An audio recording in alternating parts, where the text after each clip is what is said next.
দেখা যাক এই লটারিতে কার কি পড়ে।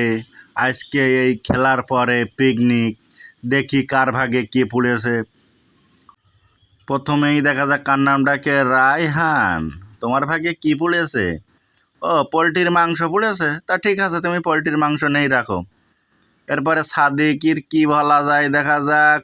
সাদিক বলতেছে ওর তো পোলট্রির মাংস, ওর থেকে আমার ভালো, আমার প্যারিসির মাংস পড়েছে ভাগে। ও, হাবিবুর আবার হাসতেছে, কাছে এই আমার ভাগে বলো দেশি মুরগি, তোর আর আমার ভাগে দেশি মুরগি। এই শুনে রিফাতকে হাসতেছে। আর আমিনুর এসে আমার আবার কষছে, ও ভাই সব কি খাওয়া দাওয়া শেষ, ভাগজা হয়ে গেল? এরা তো কলাকলি আনন্দ করতেছ কে জন্যই? আরে বাপরে, রায়হান হাসতেছে দেখা পোলট্রির মাংস পাইয়ে। ছোট্ট ভাই বলতেছে সবাই মিলে খাওয়া, কেউ যেন বাদ না যায়, ঠিক আছে? আর হাবিব আর রিফাতেরা কাছে কি, ঠিক আছে। সাদিকা বলতেছে আমার কিন্তু সামান্য ভালো বলেছে ভাই, যাই বলেন, ঠিক আছে।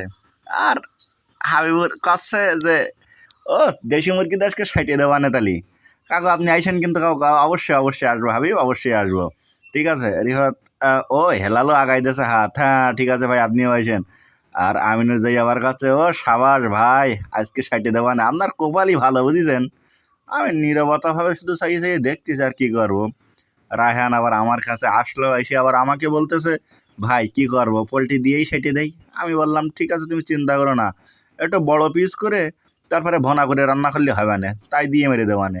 সাহিল কাছে সবাই কি খাইয়ে দিয়ে চলে যাচ্ছে নাকি? আমার কি ভাগের ভাগ কি? আমার কি কোনো লিস্টে নাম টাম নেই?